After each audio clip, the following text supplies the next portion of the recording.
God may be giving you more to work with than what you are working with at this time. That's why I don't like to hang with low-thinking people, because they'll make you underutilize what God has given you. You need somebody to challenge you that you could be doing more than what you're doing right now. You could have more than you have right now. You could go further than you're going right now. And somebody's got to be bold enough to look you in the face and empower you to go into the enemy's camp and take back what he stole from you.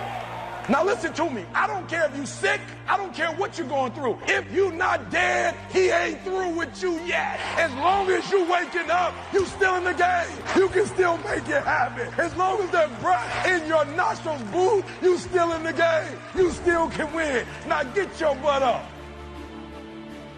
I want to encourage somebody out there who's thinking about quitting and giving up. Somebody who has been praying for years for things to turn around. You're thinking about quitting, you're thinking about giving up, you are caving in. This is for you. Pick up your damn suffering and bear it and try to be a good person so you don't make it worse. That's what life is like. It's suffering. I'm in a fight for my life. I'm in a fight to be a man. I'm in a fight to be a father. I'm in a fight to be a mama. Some of me wants to quit it and walk away. I'm in a fight. Give me somebody. Have you ever just had one of those days when your parachute doesn't open? The race has started, but your gate won't unlock. You can't keep it in the fairway. You just can't keep up. You can't keep your head above water. It's just one of those days. Strive to become the kind of person that people of quality and substance would want to be associated with. Become a person of skillful language, well-read and well-disciplined, positive attitude, a person of culture and intelligence. You will be uniquely rewarded by this reputation, drawing exciting people to you. Remember, to attract valuable people, you must be attractive. Association is truly one of the 7 fundamentals to your future wealth and happiness. It has such a major effect on how your life works out. You got to go through some things in order for you to get faith. You've got to have some life experiences under your belt so you can talk about how strong your faith is. Because if your faith has never been tested, you can't brag on how strong it is. And if you're not careful, you will allow situations in this life to cloud your perspective. And you will allow moments in this life to take away the hopes and the dreams of tomorrow. Failure, it's not final, it's formative. It's part of the journey. How are you gonna learn if you don't ever fail? Failure is fuel for your future. Failure is a part of your story. The only time you fail is the last time you try. You need to get the right perspective on it, because this failure, it will not end in death, but this failure is a part of you being formed. Quit school, quit jobs, quit life, quit friends. Oh, what an urge it is to quit. Don't give up. Stay in it. Stay focused. Sometimes when you enter into a storm, health storms, financial storms, there are all kinds of storms. I'm talking about storms that other people can't see. Storms that make people think you haven't been through anything. Because you get up out of bed every morning and you put your hair up and they don't know you put your smile on just like you did your makeup and walked in smiling because you were going through a secret storm. Has anybody ever gone through a secret storm? What you want is a powerful motivator, but the reason why you want it is an even more powerful motivator. It has greater pull. You may find that some of your goals you thought at first glance were important are not important after all. Do some reflecting, refining, and revising. The joy is not in the success, the joy is in trying. The joy is in the process, that I'm gonna keep working, I'm gonna keep going at it. See, failure is forming my future. Failure is just another peg in the ladder for me to go higher. I don't wanna just know how to make it work. I wanna know why it doesn't work. And the only way I can find that out is I gotta fall on my face. But guess what? The righteous man falls 7 times, but he gets back up! And you can run faster with 100 who want to go than with one around your neck. These people are bad for your health. Toxic relationships are relationships with people that always criticize you. All they can do is find fault. All they can do is just exploit your weaknesses. All they can do is remind you of the mistakes that you've made in the past. See, there are some people that aren't good for you. So you got to look at the people in your life and find out what kind of person are you becoming because of that relationship. Birds of a feather flock together. You run around with losers, you will end up a loser. You're doing the best you can, but you put 1 foot forward and 2 steps are made back. You're trying, but things don't seem to be quite working out the way you planned. You thought you'd be in a different place at this season in your life. You're doing everything right, but you're still suffering. The way you enjoy life best is to wrap up one goal and start right on the next one. Don't linger too long at the table of success. The only way to enjoy another meal is to get hungry. Another thing to check for on your list is that you have included goals for each of these 3 important categories. First, make certain your list includes material items you want, such as a home, furniture, a car, or jewelry. Don't attach the wrong importance to things, but they are important. Make sure you've listed your economic goals, your goals for income, profits, and productivity. Third, you'll want to include on your list goals for personal development. Your goals to be more physically fit, to lose weight, to be a more effective leader, to be more decisive, to be a better communicator, to learn another language. Of course, there are other types of goals to consider: social goals, family goals, lifestyle goals. This is pretty heavy homework, but remember, whether or not you do your homework shows up in the marketplace as well as in the classroom. There's nothing in this world that can defeat us if God is for us. And if God be for us, who can be against us? It is impossible to have victory and think bondage. It's impossible to be happy and think sadness and depression. When I'm discouraged, I need somebody to come alongside me to encourage me that weeping may endure for a night, but joy comes in the morning. That kind of talk wakes up my faith. It stirs my faith to know that no matter how dark my situation, God can work it out. Most of y'all are able to say you don't like your friends. You don't trust them. They tell all of your deep, dark secrets. So why are they still there? Because you go to sleep at night doesn't mean that you're resting. See, I realized if your life and the people that you have in your life creates nightmares for your life, what makes you think that because you're going to sleep that your mind is going to stop? The nightmares that you're having while you're awake, you're witnessing nightmares. Drama, dysfunction, negative people, you consuming your life. It's like, oh, there's negative dysfunction and drama. You're going to walk into the direction of dysfunction and nightmares. I'm encouraging you to be mindful and be deliberate of what you let in your mind. Be concerned about what's going on and do the things necessary that keeps you out of harm's way. But don't be consumed with it. So make up your mind to watch something that inspires you, that lift you up as you rethink your life in self-examination. It's essential to set aside some time every week to review all of your goals, redo them, restructure them, to add goals, or to tear up the whole list and start over. Goal setting is not something you do just once. It's a continual process. Also, you must constantly check your progress toward your goals. You don't want to fall too far behind on, or worse, lose sight of, your important goals. Now, just as important as your long-range goals are your short-range goals. Your goals for tomorrow, next week, next month. These are goals you can accomplish within the next year, the immediate future. We call these goals confidence builders. When you work hard, burn the midnight oil, and accomplish these little things, it builds your confidence to go for your long-range goals. Write down in your notebook or journal all the little things you would like to have or accomplish in the next year. How you set up this list is up to you. You might want to break it down by week or by month. Set it up in whatever way works well for you. Part of the fun of having a list is being able to check off something as obtained or completed. Every week, try to check off at least one thing on your list of short-term goals.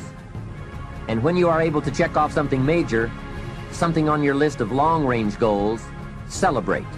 Congratulate yourself. Make winning joyful. It is very important to celebrate progress. We grow from two experiences. One is the joy of winning, and the other is the pain of losing. Here's what that also means. Make losing painful. Put it on yourself. If you set something up, fooled around, didn't pull it off, put it on yourself. And get around people who will help in this area. Hey, don't join an easy crowd. Go where the expectations are high, where the pressure to perform is high. It's how we grow. Somebody needs to know today you're going to make it. Somebody needs to know today you're doing all right. You may not be what you ought to be, but you're not what you used to be. And you're going to get there by God's grace. Don't you give up, don't you quit, and don't you keep putting yourself down. You're doing better than you think you are. You lay in the bed wrestling with ghosts of what ifs and maybes and suppose and I think and I heard and I felt, and you wake up tired in the morning because you might have slept but you didn't rest because all in your sleep you've been fighting. Most people are living their lives from a heart place and not a head place. They are so engrossed with what the heart feels that they have not covered what the head thinks. Most people are governed by their emotions.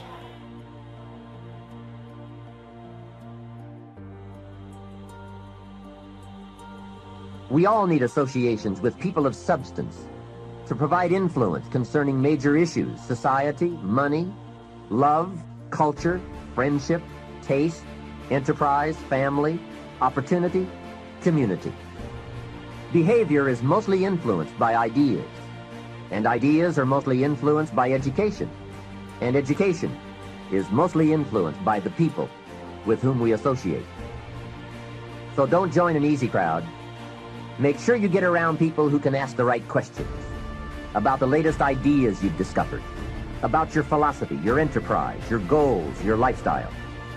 Go where the demands are high, where the spotlight is on to grow, where the expectations are high, to produce and to become more than you currently are. This is the time to look at the relationships in your life and ask the question, what kind of person am I becoming because of this relationship? Am I growing mentally and emotionally and spiritually? Am I becoming a better person because of this relationship? Is it an asset to me or a liability? Everybody has something that strikes terror in them to do it. Whatever you got hurt at, whatever you got damaged in, it's the thing that you struggle to do. Those strongholds come against you every time you try to move outside of your little prison. And people think you are angry, but the anger is the fruit. The root is the fear. Most angry people are scared. Pull it by the root. Strongholds, casting down imaginations, envisioning self-destruction, the enemy terrorizing you with what he might do. That storm that you're in, it seems like that storm is enveloping the whole world. Hard to see out of that storm. It's hard to see past it. It seems like the storm is everything. You can get out of the storm, and you will get out of the storm. But right now, you're being tried. You're being tested by fire and by pain. Don't fail the test. Measurable progress, and having someone to monitor that progress. I will never forget my first list of goals that I put together. My list contained only 4 or 5 items. When I showed it to him, he said, "Is this your list?" I said, "Yes." Then he started asking those very wise questions. "How about your health goals?" I didn't have any of those on my list. He asked, How about your investment goals? Those were lacking. Your family goals. How about your travel goals? How about your goals for gifts and sharing? What would you like to become? Who would you like to meet? What skills would you like to develop? Did you ever want to write a book, a poem? Would you like to be a sophisticated person of power and influence and culture? Would you like to be debt-free? How about education for your children? How about a splendid library stocked with the best of books? Would you like to see New York, visit Paris, explore Rome? Would you like to make some new friends? Did you ever want to parachute out of an airplane? Do you need a ranch someday, a cabin in the mountains? Is there something you'd like to prove, a mark you'd like to make? I've resolved in my spirit that every experience is my education. So the good experiences and the bad experiences, I'm going to learn from that, and I'm going to discover the opportunity for me to grow and for me to get better. I'm telling you, I've already made up my mind that I know I will fall down. I know that I will stumble, but I already see myself getting back up. Therefore, I'm never down. I'm either up or getting back up. I'm going to learn. How much do you love yourself? You don't trust them, so why are they still there? So if you get rid of these things, people, and situations now, you get rid of the nightmares now, they're not going to have anything new to spread about you. You're in the new season of your life. I want you to win. I want you to get to the next level. You need to change your mind because some of you are thinking about giving up because you're in a season of failure. But just because you failed doesn't mean that God doesn't have a bright future in store for you. It is always too soon to quit. Remember, major keys to your better future are going to be ideas and information. If we have any lack, it is not because we lack money or opportunity or resources. It is because we lack ideas that have taken form from information. If you search, you will find. So that is the way to discover ideas and life-changing information. Search. In order to find, you must search. You must go and engage in conversations with people of substance. You must go looking, go searching. Rarely does a good idea interrupt you. And as you make a diligent search, you will find just the ideas you need.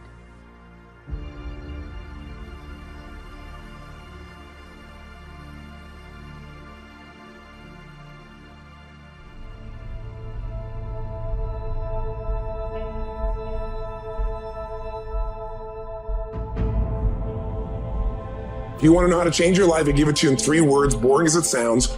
Raise your standards. Everybody in life gets their musts.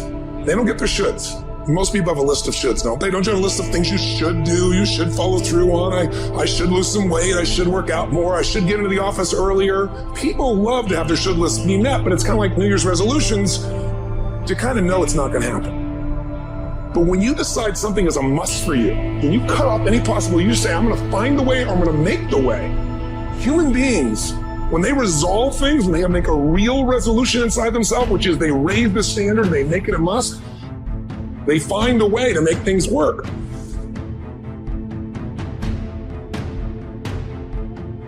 Because somewhere when we make this click, when we make something a must, we attach ourselves to it. It becomes part of our identity. Whatever people have their identity attached to, they live. We live who we believe we are. Your physical body today is an absolute reflection of only one thing. Not your goals, not your desires, but your standards. If you identify yourself in a new way and you own that every day, and that becomes the standard of how you live, you'll find the way to make that standard real. It all comes down to the inner game, my friends. Changing your life is a change in the inner game. The outside world you can't control, but you have absolute control over this one if you learn the dynamics of what shapes you.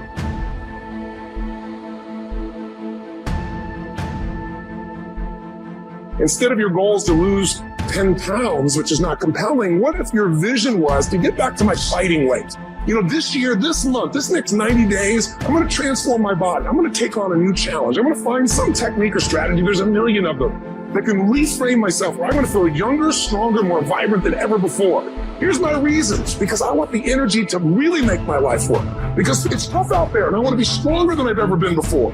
Don't let this year be like last. And if last year was great, still don't let it be that way. Raise the standard. If your life is perfect and extraordinary, you darn well know you're not going to be happy unless you keep making it better. It's not what we get that makes us happy, it's who we become. The only thing that's going to make you happy, my friend, in this year or any other, is to step up. It's to raise the standard. It's to discover what you're capable of and feel that incredible power pushing through whatever's holding you back and get to the other side of more of your true self.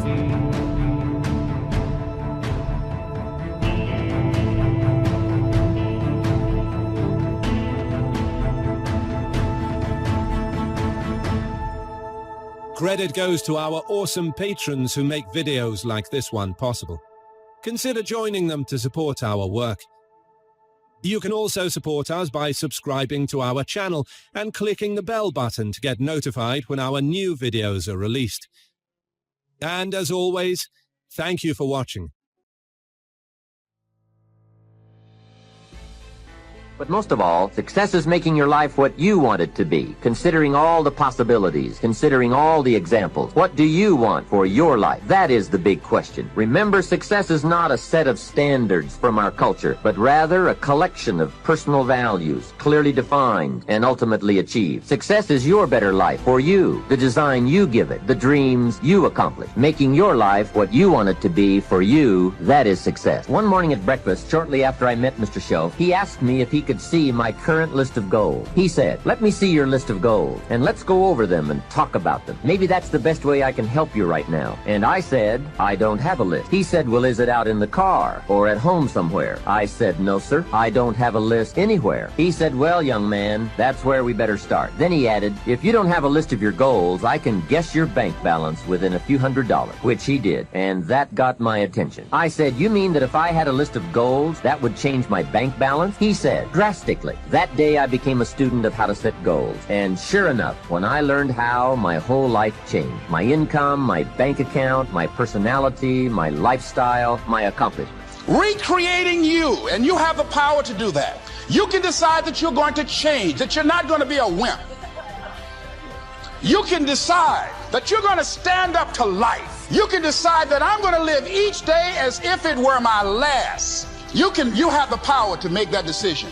You can decide, I'm going to work on myself and develop myself. I'm going to empower me. And all of these things that are happening to me right now, they're just temporary inconveniences. They're not stronger than I am. I'm in charge here. Next thing is separate what you do from who you are. That's what the guilt trap is about. See, a lot of folk won't let you forget what you used to do or what you have done, what mistakes you've made. All of us have made some mistakes in life. All of us have done some things that if we had them to do over again, we wouldn't do it again. A lot of things that if I had it to do over again, if I knew then what I know now, I would have done it differently. Well, it didn't happen that way. And that's what you call life. I didn't do it like that. Oh, you don't want me to live that down, huh? You want to keep on putting that in my face about what I did. Guess what? I'm not interested. That's what I did then. Won't do it today, so you are picking on an innocent man. Hello.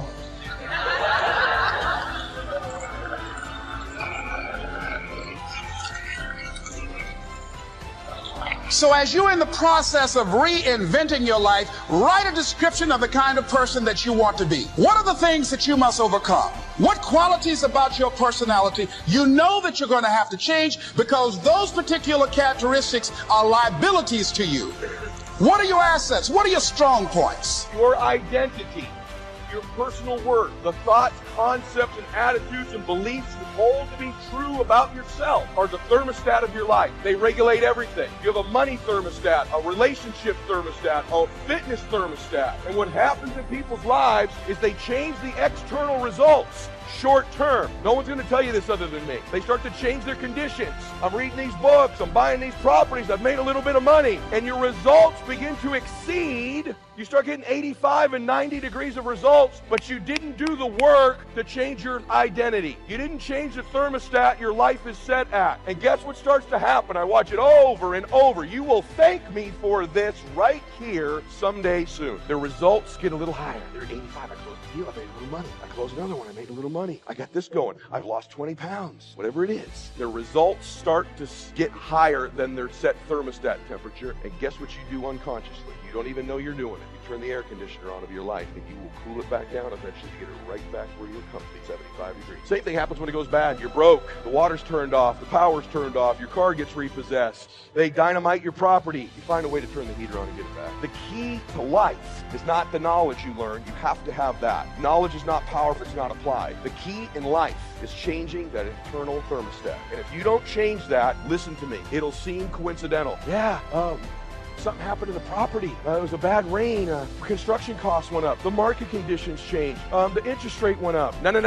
It's not coincidental. It's not. You cooled your life back down because you didn't do the work on who you are. The thing I have in my life is I associate with higher and higher identity people more and more and more in my life. That's what this group does for you. You get the power of association. The people you associate with keep you up. If any of you that are religious, if you weren't fit, let's say you hung around someone in this room that's super fit and you were out of shape. You can't be around that person constantly and not start to eat differently, start to think differently. You're a person of faith. You're around someone who's a high thermostat temperature person of faith. You're around them all the time. You start to behave differently. If you're a man in the room and you start to hang around guys who are true to their wife and love their wife and are faithful to their wife and compliment their wife and hold their wife's hand, they do all that stuff. They date their wife. You can't help but change your thermostat. Same with money. You don't think Sylvester Stallone and Phil Knight and John Elway and Tony Robbins had an impact on me? If you know the road ahead, you have incredible power called anticipation. Anticipation is the ultimate advantage. See, winners, leaders anticipate, losers react. The reason you get beat is you don't know where things are happening, so you're reacting. Reaction is always stressful. And yet so much of our life is predictable if we just were to study it, not be caught up in our day-to-day. It's predictable the challenges you're going to have in your relationships, or with your kids, or with your body, or with your job, or with your economics, or with your mother-in-law or father-in-law. These are predictable. If you would anticipate these things and put a strategy in place, you could take it all out and have the quality of life that you deserve. In business, it's everything. Those that anticipate, those that lead, and then there's those that follow. The followers are the reactionaries. So the more we can anticipate, and you can't anticipate and lead unless you first learn how to lead yourself at a different level. So I love to have you just see that if you and I can start to take control of our focus, and we can start to control the meaning of our lives and make something really that meaning that empowers us, because look, what's wrong is always available, isn't it? There's always an Ebola, a bird flu, there's always something that's going to kill the entire human race tomorrow on TV, and then there's your life. What's wrong is always available, and so is what's right. And you have to take control of that focus, because otherwise you become a follower and you get to live your life. Even though you're a smart person, we're all smart, but it's easy to get led astray by everybody else's focus, isn't it? And then all of a sudden let them create the meaning for us. And then all of a sudden we're settling for a life far less than what we desire or deserve. So my approach is really simple. My approach is to say, let's, you and I, just for a few little time we have here. By the way, this to me is a little time, a couple hours, 2.5 hours, I guess, at this stage. Because kind of the minimum length of seminar I do is 50 hours, 50. And you go, are you kidding me? I don't like to hear myself talk. I like to see people do things so often they build muscle, not just thoughts. And so one thing I'm going to ask you to do in a few minutes is we're going to go from this passive mode that you're in right now into full engagement. Because if you get fully engaged, it's amazing what you can accomplish and do. When you're partially engaged, you get a little bit of result. When you're disengaged, we all know what you get, nothing. And we live in a society where most of us are so overwhelmed. There's so much information. We're not having any problem with information. We're being drowning in information, but we're starving for wisdom. And so we got to separate it out. And so one way to separate it out is I'd like to talk to you about 3 things that can help you increase your performance and your life. Because what I'm obsessed by and have been for 37 years is what can increase performance for an individual or an organization. But also I'm equally obsessed about what's going to make somebody fulfilled. Because who's had this horrible experience? Who here has ever achieved your goal and then your brain said, is this all there is? Who's had this experience here? Say, I. And that's worse than failing. At least when you fail, your brain can say, I can figure this out and do it again a new way. But when you succeed and you're miserable, you're basically technically screwed. So their lifelong dream is to have the restaurant experience. But their idea of the restaurant is based by what goes on in the front. And then they get hired, and now they're working in the back, where there's pushing and shoving, and you find out who comes late and who you can't depend on, and so-and-so's real anointed, but they also are a liar, and they get on your nerves, and they're egotistical maniac. Can I be real up in here this morning? And they're like shocked and flabbergasted and saying, oh God, I'm gonna have to leave this ministry. I never thought in the world. Baby, you signed up for the restaurant, but we hired you in the kitchen. I'm just wondering if you hired your cousin, because those people sign on and they come on to have grandiose spiritual extravagance. They want to have this moment. It's like people who move to your church because you were in a conference, because they think the conference goes on every Sunday. And then they come back a few Sundays and all them extra people are not there. Israel Houghton is not singing this morning. It's Clarabelle Wilson. And she's just a skipping and a singing, and she can't sing worth jack, you know? And they say, where is Israel? Israel is gone, baby.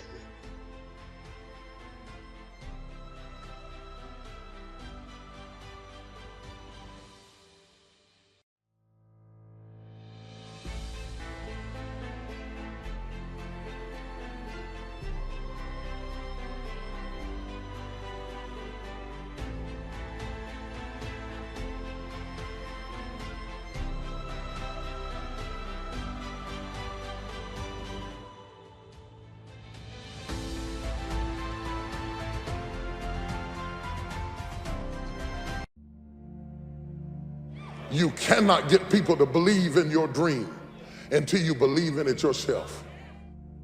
Stop asking people to invest in things where you have no investment. Nobody's going to put into your dream before you put in. You have to invest in what you dream for. It was my dream. It was my goal. I don't expect you to believe in my dream like I believe in my dream. And the problem with some of y'all is you want somebody else to support your dream. It's yours. It's your dream. If you want it to happen, get your butt up and make it happen. If you want it to happen, rise and grind. I have never met anybody who became incredibly successful in any area of their life until they had suffered and sweated and sacrificed and kept their focus and fought through tears and trials and tests. And if you have a dream and you commit to it, it will come to pass. Someone's opinion of you does not have to become your reality. When you have a dream, it doesn't often come at you screaming in your face, this is who you are, this is what you must be for the rest of your life. Sometimes a dream almost whispers. And I've always said to my kids, the hardest thing to listen to, your instincts, your human personal intuition, always whispers, it never shouts. Very hard to hear. So you have to, every day of your lives, be ready to hear what whispers in your ear. It very rarely shouts. And if you can listen to the whisper, and if it tickles your heart, and it's something you think you want to do for the rest of your life, then that is going to be what you do for the rest of your life, and we will benefit from everything you do. Anybody can dream it, but you'll never see it until you're willing to be committed to it. I was telling somebody the other day, we worked when we didn't have food. We worked when we didn't have lights. I was putting my whole check in the offering, all of it, trying to keep it going. When I finally got some staff, I went on the road preaching. And whatever I made on the road preaching, I brought it home to make the payroll of the staff. And sometimes I got them paid and couldn't pay me. Commitments. Looked like a fool. Didn't have any clothes. Suits was falling off me. They laughed at me. Looked like an old raggedy country preacher. I had holes in my shoes. I couldn't kneel down and pray because if I knelt down to pray, they would see holes in my shoes. They laughed at me. They said that boy's lost his mind. He'll never be nothing. He stutters. He's got a lisp when he speaks. He'll never be a preacher. I don't care what you say. If you are committed to what you believe, you'll never, never, never bring down somebody who is committed. There's so much knowledge out there, so much information, so many ways to get better, and we make so many mistakes.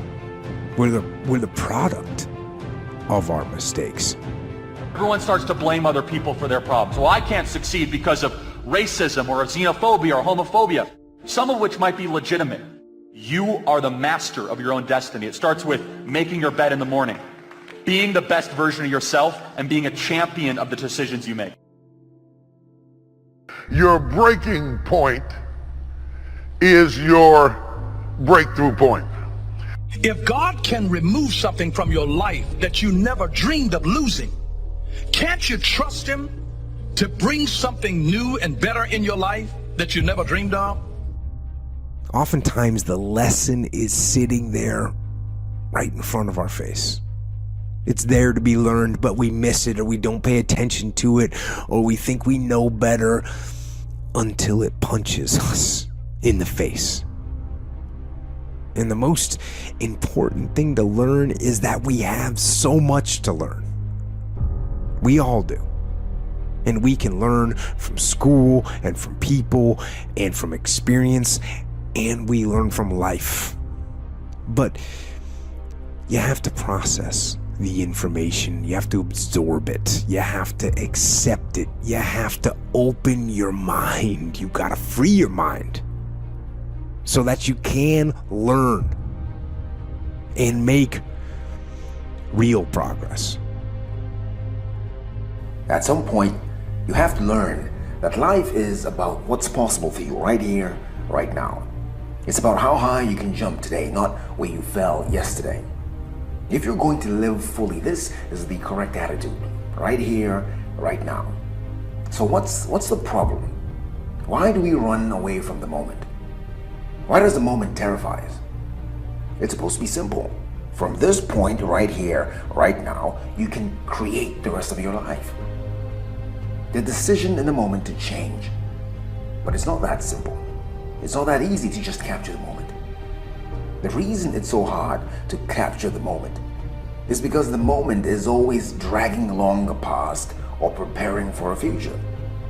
The moment, for most people, is either depressing, that is when the past is tagging along, or it's riddled with anxiety, that's when you can't trust the future.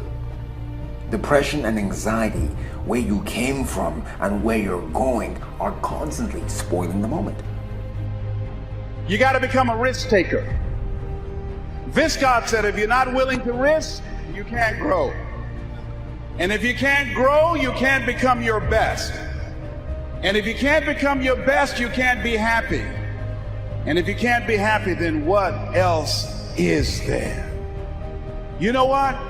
I saw Dr. Norman Vincent Peale 23 years ago. But for 13 years, I wouldn't take the chance. For 13 years, I was living in my comfort zone. For 13 years, I kept saying, I can't do that. There's an old African proverb that says, if there's no enemy within, the enemy outside can do us no harm. You get one shot at this gig right here. Life. One life. That's all you've got. And regret, in and of itself, it's worthless. It does nothing for you. In fact, the only valuable thing in regret is the lesson you learned, the knowledge that you gained. But walking around filled with regret gets you nothing. So learn and move on. Don't let regret beat you down. Don't be a slave to regret. No. Let it teach you. Let it make you better. When you are trying to get to the next level, and you can see where you're trying to get to, there is a ceiling that you have to break through. But in order to get to the next level is because you can see what you want to become. But the only reason you can see the next level is because this ceiling is made of glass. In order to get to the next level, you must be willing to break through the glass. Anytime you break through glass, you are going to get cut. You are going to bleed. And in order to get to the next level, you are going to have to give up something that you care about. You cannot take everything with you. See, all your friends, they can't go to the next level because they'll get up there with you, and the way they behave, they'll mess it up for you. The cut is going to put some bruises and blood, but that's the only way to get to the next level. I understood that. I knew that I could not remain the same and change. You got to grow. You can't hang out with everybody you've been hanging out with to go to the next level. You can't do everything you used to do. If you do that, you'll never grow. If you're going to be successful, you have to take risks. I have never known a successful person that didn't come to the line, didn't come to the edge, and then have to weigh this whole situation. Should I go forward? Or should I stay in the safety zone, in the comfort zone? And what I have known is every successful person has been daring. They've put, at times, their reputation at risk. They at times have put their time at risk. They at times have put their money at risk. I'm not talking about foolish throwing things to the wind. No, no, no. I'm talking about the fact that if you want to be better than average, you've got to get out of the average comfort zone that most people are in. The financial rewards of life are determined usually by the risks that we take to have them. Most of the people that do well because they reach far. You still have a dream of living your perfect life, but you failed at it twice, and you've lost some good friends already in the process. What are you going to do? This is what the moment feels like. It comes sometimes in a rush. It comes suddenly, but when the moment comes, what are you going to do? This is what right here and right now looks like. It doesn't happen outside of your fears or your doubts or anxieties. The moment happens with your fears. It happens with your doubts and with your anxieties. And these things are asking you, what are you going to do? The people who make it in this world are the people who arrive at the moment. They feel the fear and they step forward anyway. They feel the doubt and they reach anyway. They feel the anxiety. The anxiety for them is real, it's engulfing, but they take a leap anyway. You can run from it. You can try to hide. But 5 years from now, after you've missed opportunity after opportunity, after more things have broken in your life, after pain has turned into suffering, you'll arrive again at the moment, where it's not about where you came from or what happened to you, or about the future you can't control. When you get there again, what are you going to do? Because the moment is all you get. Right here, right now, is all you really have. What's possible for you right here, right now? Whatever that is, go after it now. Let the fear of regret fuel you to take action today, now. To take action now to become a better person. Not filled with regret, but filled with knowledge. Filled with knowledge and strength and power and filled with life. No matter how disguised the urge, everybody wants to do something extraordinary. Everybody wants to be the hero of their story. And everybody has a dream, a vision of what's possible for them, despite the circumstances. I've discovered that some people can take a dream and turn it into an unbelievable reality, while others take that same thing, that dream, and turn it into an absolute failure.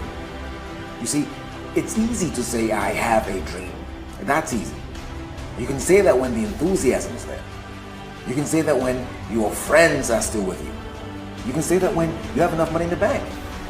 But I'm telling you, it's hard to say, I still have a dream. I still have a dream. Can't you say that after your phone stops ringing? Can't you say that after your friends turn on you? And after the people that you're doing it for stop believing in you? Can you stand up and say, I still have a dream? Dream chasing isn't for the serious. It's for the sincere. And the difference between being serious and being sincere is that serious people have a can-do attitude. But sincere people have a must-do attitude. That's how dreams become reality. They become a must. My children must survive. My life must change. My diet must improve. There's something about that attitude that's transformative. And sincere people understand it. They understand that your dreams can shape-shift on you. You thought your dream was setting you up for something over there. But no, it's dragging you over here into this corner.